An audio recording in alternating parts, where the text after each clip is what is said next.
បន្តទៀតយើងបន្តតាមពីសប្តាហ៍មុនថ្ងៃទី20ពេលយើងរៀនពី work safety វល់01ឥឡូវមកដល់សប្តាហ៍នេះយើងរៀនតមេរៀនរបស់យើង work safety នឹងដែរវល់02បាទយើងចាំវល់នោះវល់01វល់02ในសប្តាហ៍នេះសប្តាហ៍ទី2ហើយគឺយើងរៀនវល់02ពាក់ព័ន្ធទៅនឹងតមេរៀនរបស់យើងគឺសុខភាពការងារអូខេអញ្ចឹងតាទៅមើលមេរៀនរបស់យើងនៅ slide របស់យើងកាលពីសប្តាហ៍មុនយើងដល់ចំណេះវិធីការពារគ្រោះថ្នាក់ដែលតកតងជាមួយនឹងអគ្គិសនីនៅពេលដែលយើងអនុវត្តការងារយើងអាចមានគ្រោះថ្នាក់តាមវិធីអគ្គិសនីអូខេយើងបាច់ទៅលើមេរៀនរបស់យើងសារឡើងវិញណាកត្តាដែលនាំឲ្យមានគ្រោះថ្នាក់មាន3ចាប់បានណាយើងចាប់បាននេះព្រោះជួយរំលឹកបន្ថែមកត្តាទី1គឺមនុស្សកត្តាទី2គឺសម្ភារៈកត្តាទី3គឺបរិស្ថានហើយយើងឈានមកដល់ slide របស់យើងនេះគឺវាព័ន្ធទៅនឹងគ្រោះថ្នាក់បណ្ដាលមកពីចរន្តអគ្គិសនីកាលពីសប្តាហ៍មុនណាដល់ចង់ទេអញ្ចឹងឈានចូលមកដល់សប្តាហ៍នេះវគ្គទី2នេះគឺយើងបន្តទៀតមេរៀនរបស់យើងសុខភាពការងារនឹងដែរទេយើងតទៅទៀតទៅចប់ហើយយើងសប្តាហ៍នេះចប់ហើយសុខភាពការងារទៅបាទមិនកាលពីសប្តាហ៍មុនគ្រោះថ្នាក់បានមកពីអគ្គិសនីអញ្ចឹងយើងតគឺគ្រោះថ្នាក់បានមកពីឧស្ម័នប្រេអូបាទឧស្ម័នរបស់យើងជាក់តែប្រើក្នុងសិនតិចហ្នឹងតែយើងនិយាយថាស្អីគេហ្គាសគ្រោះថ្នាក់បានមកពីហ្គាសដាក់ចូលក្នុងសិនតិចហ្នឹងក៏គ្រោះថ្នាក់ដែរគឺវាអាចបណ្ដាលពីបណ្ដាភ្លើងភាចេញទៅក្រៅវាធ្វើឲ្យខូចអាតូមក្លនៅក្នុងបរិយាកាសធ្វើឲ្យខូចស្រទាប់អូโซនវាធ្វើឲ្យមានបញ្ហាគ្រោះថ្នាក់ដល់មនុស្សកើតជំងឺហារីកាពះប៉ះពាល់បរិស្ថានធម្មជាតិផ្លូវដង្ហើមពុទ្ធផ្លូវដង្ហើមពុទ្ធសរីរាង្គហើយមួយចំនួនក្នុងរាងកាយរបស់យើងដែលអាចស្លាប់បានក្នុងករណីមួយចំនួនធ្វើឲ្យមានស្លាប់បណ្ដាលមកពីឧស្ម័នប្រេអូហើយរោគសញ្ញាធ្ងន់ធ្ងរគឺបណ្ដាលមកពីមរណភាពផ្លាស់ប្ដូរសម្បត្តិមេក្រូគឺឈប់បាទហើយនេះគឺនៅពេលដែលយើងស្រោបសារធាតុឧស្ម័នហ្នឹងទៅគឺធ្វើឲ្យសម្បត្តិមេក្រូយើងគឺមានចលនាខុសប្រក្រតីហើយយើងចាប់ផ្ដើមឈឺក្បាលយល់មកគ្រោះថ្នាក់ផ្សេងទៀតគឺធ្វើឲ្យមានរបួសបាទរលាកផ្លូវដង្ហើមនិងឈឺចាំទង្គឬភ្នែកនៅពេលដែលយើងភ្នែកយើងប៉ះពាល់ជាមួយផ្នែកអស់នោះធ្វើឲ្យភ្នែករបស់យើងនេះស្វាងហើយពេលយើងដកដង្ហើមតែសូមចូលតាមមុនគឺចំពោះរបស់យើងហ្នឹងនេះដើម្បីការពារបាទពាក់ព័ន្ធទៅនឹងគ្រោះថ្នាក់ដល់ពីប្រេអូហ្នឹងគឺត្រូវមានការបណ្ដុះបណ្ដាលឲ្យបានត្រឹមត្រូវបាទហាមប៉ះពាល់ប្រើប្រាស់ឧបករណ៍មុនពេលប៉ះពាល់ជាមួយប្រេអូនេះរូបភាពនៃការរលាកបណ្ដាលពីឧស្ម័នប្រេអូតែពិតឧស្ម័នហ្នឹងគឺក្តៅពេលដែលយើងរលាកដូចប៉ះរលាកដូចភ្លើងចឹងប៉ុន្តែយើងប៉ះទៅមានអារម្មណ៍ថាត្រជាក់ប៉ុន្តែទៅទៅវិញគឺមានធ្វើឲ្យយើងរលាកគឺមានសភាពក្តៅទេត្រជាក់វិធីការពារផ្សេងទៀតគឺយើងត្រូវមានពំអុកស៊ីហ្សែនប្រើប្រាស់ថ្នាំការពាររោគសញ្ញានិងទៅពេលដែលយើងប៉ះពាល់ដល់ភ្នែកគឺត្រូវវាកាត់យកស្បែកដែលខូចចេញតមកទៀតគឺត្រូវយល់ដឹងពីរបៀបប្រើប្រាស់ឡានច្បាស់លាស់ពីនិតថ្មគ្រឿងភ្ជាប់ឬក៏មិនត្រូវប៉ះពាល់ម៉ាស៊ីនមួយចំនួនហ្នឹងមិនត្រូវបញ្ជាម៉ាស៊ីនដល់មានមនុស្សពីរនាក់ឬក៏មានការប្រឡែងគ្នានៅក្បែរម៉ាស៊ីនកំពុងដំណើរការឡើយអូខេដើម្បីកាត់បន្ថយគ្រោះថ្នាក់ទាំងនោះអ្នកប្រតិបត្តិការរួមជាងគួរបំពេញអនុវត្តដូចតទៅទី1គឺយើងត្រូវមានពងពលរដ្ឋអតិថិត្រូវមានប្រអប់តេស្តគីត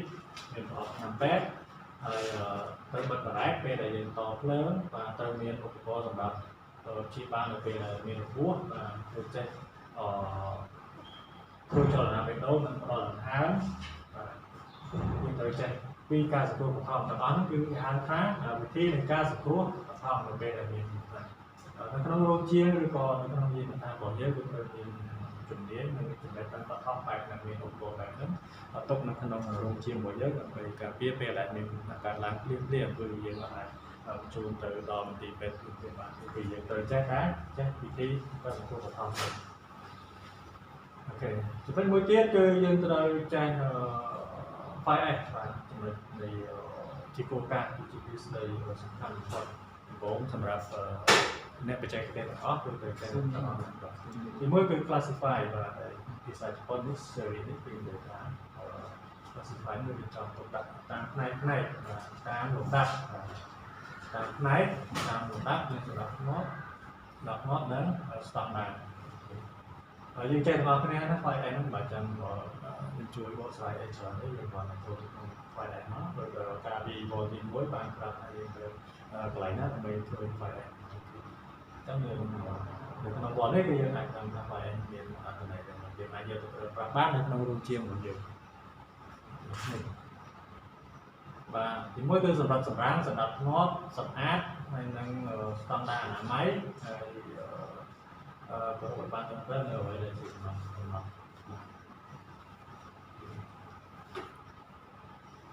នេះឧបករណ៍សុវត្ថិភាពរបស់យើងពេលដែលយើងអនុវត្តការងារនៅក្នុងរោងជាបាទមានស្បែកជើង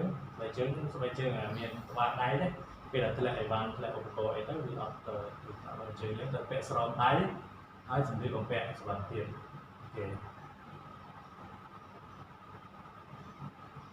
ចំណុចមួយទៀតគឺធាតុអាកាសនៅក្នុងរោងជាគឺត្រូវពិនិត្យមើលទៅលើធាតុអាកាសដែរត្រូវមានខ្យល់ចេញចូលឲ្យបានគ្រប់គ្រាន់បាទកន្លែងដែលមានកន្លែងដែលយើងអនុវត្តការងារត្រូវតែធំធាត់ល្មមមិនចង្អៀតមិននឹងពលឺមួយទៀតគឺតើតើបទជាផ្ទៃក្នុងនៅក្នុងរោងជាត្រូវមានទាំងអស់ជាទូទៅត្រូវមានទាំងអស់នៅក្នុងរោងជារបស់យើងនៅពេលអនុវត្តការងាររបស់យើងអូខេសម្រាប់ពាក់នឹងពេលវេលាពេលអនុវត្តការងារត្រូវអនុវត្តទៅតាមស្តង់ដាររបស់យើងដែលបានកំណត់ឲ្យអូខេបន្តមកទៀតចំណុចដែលសំខាន់គឺយើងត្រូវពិនិត្យមើលទៅលើផ្លាកសញ្ញាសុវត្ថិភាពដែរបាទយើងមើលនៅក្នុង training menu របស់យើងបន្ថែមទៀតឬក៏រូបភាពនៅក្នុងកាតាបរបស់យើងបន្ថែមទៀតមានរូបភាពរូបពណ៌ក្រហមនេះគឺហាមរូបពណ៌នេះគឺប្រុងប្រយ័ត្នរូបពណ៌នេះគឺយើងត្រូវប្រើប្រាស់សម្ភារៈការពារបាទនេះឧបករណ៍សម្រាប់សង្គ្រោះនេះពណ៌លឿងមកជាពណ៌បំរាមមួយពណ៌ក្រហមបំរាមពណ៌លឿងប្រុងប្រយ័ត្នពណ៌ខៀវប្រាប់ពីឧបករណ៍ដែលត្រូវប្រើប្រាស់ពណ៌បៃតងខាងក្រោមនេះគឺពណ៌ប្រាប់ពីរបស់ដែលត្រូវប្រើប្រាស់សម្រាប់សង្គ្រោះគេស្លាកសញ្ញាសុវត្ថិភាពនៅក្នុងរោងជាងគឺគេតែងតែដាក់បែបនេះដូចគ្នាពាក់ស្បែកជើងពាក់វ៉ែនតាពាក់មួកជាដើមមានច្រើនទៅតាមរោងជាងមួយចំនួនគេដាក់សុវត្ថិភាពការងារក្នុងរោងជាគេនិយាយថាសុវត្ថិភាពជាចម្បងហ្នឹងគេដាក់ឧបករណ៍អូខេម្ដងផ្នែកនេះគឺនិយាយអំពីនិរភ័យការងារម្ដងតើអ្វីទៅជានិរភ័យការងារអូខេយើងមើលនិយមន័យតែទៅនិរភ័យការងារគឺជានីតិវិធីដែលស្ដែងចេញជាចំណេះដឹងមូលដ្ឋានមួយចំនួនក្នុងការបង្ការកុំឲ្យមានគ្រោះថ្នាក់យល់ដឹងជាមុនពីមូលហេតុដែលអាចនាំឲ្យមានគ្រោះថ្នាក់និងប្រើប្រាស់សម្រាប់ដោះស្រាយបឋមនិងគ្រោះថ្នាក់បានកើតឡើងនេះគឺជានិយមន័យនៃនិរភ័យការងារគឺវិធីក្នុងការការពារឲ្យចាក់ឆ្ងាយពីគ្រោះថ្នាក់ពីការភ័យគ្រោះថ្នាក់នេះយើងបានឃើញកាលមុនហើយដើម្បីការពារគឺយើងត្រូវបិទរ៉ែបពេលតភ្លើងយើងត្រូវមានវិធីក្នុងការជួយសង្គ្រោះនៅពេលដែលភ្លើងឆក់ឈរនៅលើក្តារស្ងួតឬក៏យកឈើឆ្កឹកខ្សែភ្លើងចេញនៅពេលដែលមានមនុស្សភ្លើងឆក់បាទនៅក្នុងកន្លែងនៅក្នុងរោងជាគឺត្រូវមានពងសម្រាប់ផលិតកិច្ចហើយហៅ fire extinguisher អញ្ចឹងយើងត្រូវមានឧបករណ៍ទាំងនេះដាក់នៅក្នុងរោងជារបស់យើងពេលដែលយើងត្រូវការគឺយើងអាចយកទៅប្រើប្រាស់បានហើយវិធីនៃការប្រើប្រាស់គឺមានបិទនៅលើសម្បកកំប៉ុងហ្នឹងហើយយើងអាចមាន4ដំណាក់កាលបន្តទៀតនេះវិធីនៃការជួយសង្គ្រោះបាទធ្វើចលនាបេះដូងនិងធ្វើចលនាដង្ហើមអូខេធ្វើចលនាដង្ហើមដល់ដង្ហើមបន្តមកទៀតគឺប្រាក់សញ្ញាគ្រោះថ្នាក់មានច្រើនសន្តាននេះស្លាកសញ្ញាគ្រោះថ្នាក់មានច្រើនចឹងយើងអាចស្វែងរកបន្ថែមទៀតប៉ុន្តែស្លាកសញ្ញានៅក្នុងរោងជារបស់យើងអូខេ ស្រោបដៃវ៉ែនតាបានការពារមួកនេះឧបករណ៍បិទត្រជាក់កុំឲ្យយើងហឹងត្រជាក់បាទស្បែកជើងសុវត្ថិភាពនិងសម្ភារៈពាក់សុវត្ថិភាពអូអរគុណសម្រាប់មេរៀនរបស់យើងពាក់ព័ន្ធទៅនឹងសុវត្ថិភាពការងារគឺយើងចប់ទៅណាយើងនឹងឈានចូលទៅនឹងភាពថ្មីទៀតក្នុងសប្តាហ៍ក្រោយ